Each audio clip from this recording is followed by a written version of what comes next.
In accounting, what is internal control? Internal control is a system of rules and procedures that an organization establishes to ensure the reliability of its financial reporting, the effectiveness and efficiency of its operations, and its compliance with applicable rules, regulations, and laws. Internal controls are devised and implemented not only by the organization's directors but also its leadership and managers. Although they are designed to accomplish a number of objectives, internal controls are primarily oriented toward an organization's financial activities.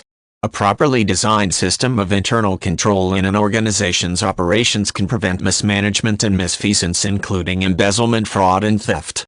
A commonly understood feature of misfeasance is that it operates most successfully under a veil of secrecy, and the fewer people who are aware of it, the greater the likelihood of success. The more people who are aware, then the greater the likelihood either of failure or deterrence.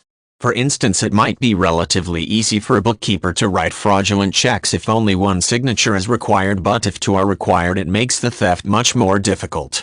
One of the simplest methods of internal control then is the segregation of duties of individuals involved in financial activities.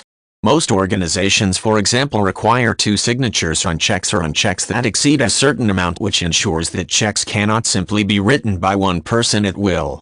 When checks are machine or computer printed, those responsible for printing the check should not sign them, and that job should be assigned to another person. When checks are written in payment for the receipt of goods, internal control systems should require that before the payment check is written, documentation of the shipment's receipt be matched with the invoice. This simple rule ensures that the person responsible for making the payment can be reasonably certain that the goods have actually been received in good condition, even if the receiving location is far removed from the finance office. If the check must be signed by someone else, it will be accompanied by all the documentation, which will be reviewed before the check is signed and transmitted to the vendor. An unpopular component of many internal control systems is the prohibition of personal relationships, including marriage, between employees in the financial services departments and other departments. If a personal relationship arises between, say, someone in the accounts payable department and someone in the warehouse, one would be expected to resign and find employment elsewhere to avert even the appearance of impropriety.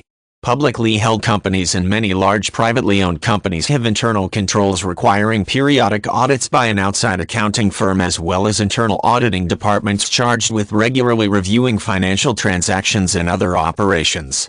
Properly performed, these third-party and internal audits will examine a company, thoroughly analyzing its procedures from the perspective of internal control and exploring transactions to ensure that they are as represented. Systems of internal control, while commonly understood as financial in nature, aren't restricted to financial activities but extend to other areas of a company's operations to help ensure that they're in fact taking place as expected. Quality control and quality assurance departments are operational control mechanisms that work to ensure that everything from labeling to security seals to ingredients are exactly as represented.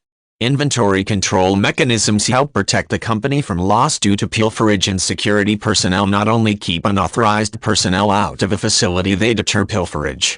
Internal control procedures and practices acquired greater importance in the United States in 2002 with the enactment of the Sarbanes-Oxley Act, titled the Public Company Accounting Reform and Investor Protection Act. Enacted in response to a number of corporate and accounting scandals, it placed a much greater degree of accountability on the executives of publicly held corporations. For instance, company executives routinely sign their company's annual reports. Sarbanes-Oxley holds them personally accountable for their material inaccuracies. Those executives thus have extra incentive to implement thorough systems of internal control to ensure their reports' reliability.